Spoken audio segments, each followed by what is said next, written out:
kepada Yang Tuan Muhammad, Bapak Sukarya, kami dari kelompok 6 Sejarah kelas 11-2 akan menampilkan tentang cerita Mataram Islam dengan saya Humaira, Dengan saya Kirina Saskia. Dengan saya Alvesena. Dengan saya Bilkis Ajurandiansa. Di sini saya akan memerankan Tumenggung Wiraduguna dan juga Mangkubumi. Di sini saya memerankan Pak Kubu 03 dan juga JP Koin. Saya memerankan Sultan Agung.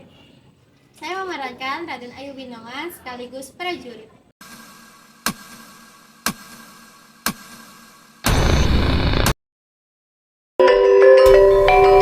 Di tanah Jawa berdiri kerajaan besar bernama Mataram Islam, dipimpin oleh Raja Agung nan bijaksana, yaitu Sultan Agung Hanyokrokusumo.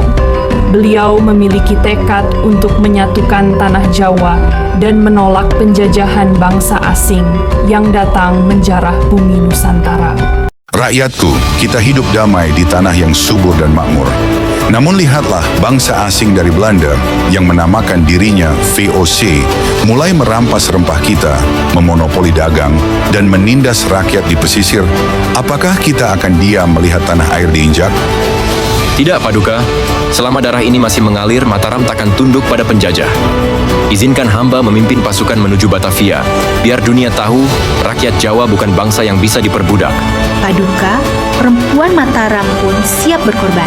Kami akan jadi tenaga, semangat, dan perisai di belakang prajurit yang berjuang. Tanah ini bukan milik penjajah, tapi ini milik kita. Baiklah, hari ini Mataram berikrar, perang ini bukan untuk balas dendam, tapi untuk kehormatan bangsa dan kemerdekaan rakyat. 29 Agustus 1628, serangan pertama ke Batavia. Prajurit Mataram, hari ini sejarah menatap kita. Di depan sana berdiri Batavia, benteng kesombongan penjajah. Majulah, demi Sultan Agung, demi Mataram, demi tanah Jawa tercinta. Hahaha, lihat mereka, orang-orang Jawa datang dengan bambu dan tombak. Luncurkan meriam, hancurkan mereka, biar mereka tahu siapa penguasa lautan dan daratan Nusantara.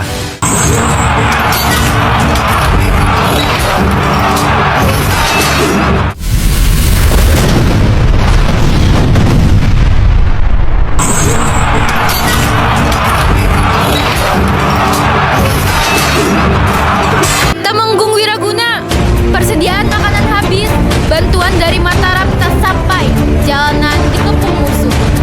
Apa? Tanpa logistik kita lemah, tapi menyerah bukan pilihan. Lebih baik gugur di medan perang daripada hidup dalam penindasan.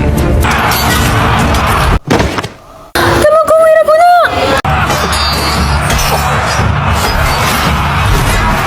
Di tempat peristirahatan, Serangan pertama gagal, banyak prajurit gugur, tapi perjuangan belum berakhir. Kita akan kembali dengan pasukan yang lebih kuat dan semangat yang lebih menyala. Sultan Agung, sepertinya kita harus memiliki strategi yang sangat matang untuk dapat menghadapi VOC. Kau benar, kita memang harus memiliki strategi, yang dimana strategi itu dapat mengalahkan VOC beserta bala tentaranya. Kita harus memikirkan strategi yang benar-benar menguntungkan prajurit kita, Paduka. Benar, ada strategi yang bisa kita gunakan. Strategi apa, Paduka? Kita dirikan lumbung padi di Tegal dan Cirebon, yang dapat membuat pasukan kita tidak akan kekurangan makanan. Oleh karena itu, pasukan kita akan menjadi lebih kuat dan tidak mengkhawatirkan soal logistik. Strategi yang sangat luar biasa, Paduka.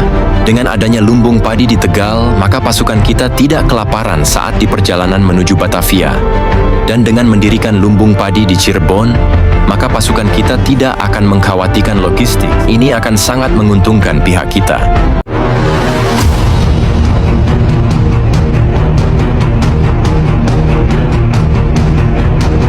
Lapor Tuan Jenderal. Ada apa? Hamba mengetahui strategi yang direncanakan oleh Sultan Agung. Katakan. Sultan Agung akan mendirikan lumbung padi di daerah Tegal dan Cirebon untuk mengatasi masalah kekurangan bahan makanan. Oh, begitu rupanya strategi yang mereka rencanakan. Pintar juga mereka. Ini untukmu. Terima kasih, Jenderal. Hahaha, si Agung pikir bisa mengalahkan Belanda, bakar semua lumbung mereka. Tanpa makanan, pasukan Mataram akan tumbang bukan oleh peluru, tapi oleh perut mereka sendiri. Hahaha. Mei 1629, hari di mana serangan kedua yang dilakukan Mataram Islam terhadap VOC di Batavia. Paduka, lumbung padi dibakar, banyak prajurit jatuh sakit dan kelaparan. Bencana melanda pasukan kita. Apa? Tapi bagaimana bisa mereka tahu? Sepertinya ada prajurit musuh di antara prajurit kita, Paduka. Licik sekali mereka. Kita tidak mungkin melanjutkan perjuangan ini. Kita sudah kalah, Sultan. Kita sudah kalah. Mataram mungkin kalah hari ini, tapi bukan karena kita lemah. Kita kalah karena liciknya penjajah, tapi semangat kita tak akan padam. Perjuangan ini akan jadi api yang menyala bagi generasi selanjutnya. Paduka, meski tubuh kami rapuh, kami takkan menyerah. Kami berjuang bukan demi kemenangan, tapi demi kehormatan negeri. Mereka mungkin kalah di dalam peperangan, tapi dalam hal semangat Mataram Islamlah pemenangnya. Beberapa tahun setelahnya, Sultan Agung meninggal dunia dan takhta diturunkan kepada anaknya Amangkurat I. Namun, takhta di tangan Amangkurat I tak lagi berjaya seperti masa ayahnya dulu. Ayahanda Sultan Agung telah tiada, rakyat memberontak, kerajaan terpecah, dan aku terpaksa meminta bantuan VOC. Hancur sudah kedaulatan Mataram. Setelah wafatnya Sultan Agung, Mataram mulai retak. Perpecahan, pengaruh Belanda, dan keserakahan kekuasaan melemahkan istana. Hingga akhirnya pada tahun 1755, lahirlah Perjanjian Giyanti yang membagi Mataram menjadi Kasunanan Surakarta dan Kesultanan Yogyakarta. Kakanda Pakubuwono III, sampai kapan kita membiarkan rakyat menderita karena ambisi dan tipu musuh? Sawah terbakar, rakyat kelaparan, semua karena perebutan tahta yang seharusnya jadi tanggung jawab bersama. Adikku Mangkubumi, kau tahu nahu aku tak berkuasa penuh. Belanda menekan dari segala arah. Aku hanya berusaha menjaga Mataram agar tidak musnah. Menjaga atau menyerahkan kehormatan? Kekuasaan tanpa kedaulatan hanyalah bayangan kosong, Kakanda. Kau benar, Mangkubumi. Jadi bagaimana jika kita membagi dua wilayah Mataram ini? Membagi dua? Apa maksudmu, Kakanda? Dengan membagi dua wilayah, maka bisa saja kekuasaan VOC menjadi melemah, karena ia harus mengatur dua wilayah yang berbeda pimpinan. Aku memberimu wilayah Kesultanan Yogyakarta. Aku yakin engkau akan memimpin Yogyakarta dengan bijaksana. Lalu kau, Kakanda? Aku akan memimpin Kesunanan Surakarta. Dan karena kita berada di desa bernama Giyanti, maka kita namakan perjanjian ini sebagai Perjanjian Giyanti. Baik, Kakanda. Begitulah kisah dari kerajaan Mataram Islam. Sultan Agung berpulang dengan membawa nama besar sebagai raja yang gagah dan bijaksana. Mataram memang terpecah, namun semangat perjuangan dan persatuan rakyat Jawa tetap hidup menerangi langkah bangsa hingga hari ini.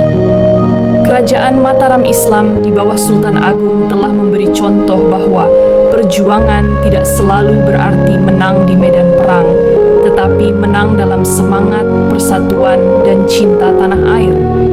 Dari Mataram kita belajar, perpecahan melemahkan, persatuan menguatkan bangsa. Tamat. Muda bangsa, Mataram boleh terpecah, tapi jangan biarkan Indonesia terpecah. Belajarlah dari sejarah, persatuan adalah kekuatan terbesar kita. Dari peran Sultan Agung, aku belajar. Menjadi pemimpin bukan soal kekuasaan, tapi tanggung jawab untuk menjaga rakyat. Sebagai Tumenggung Wiaguna dan Pangeran Mangkubumi, aku merasakan beratnya perjuangan dan pengorbanan.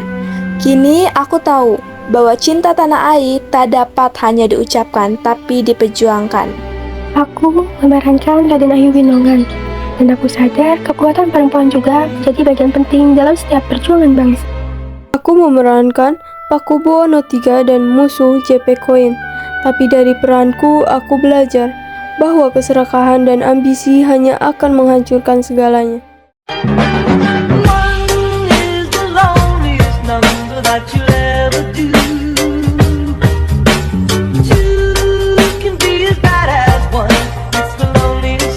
Since the number one is the loneliest number that you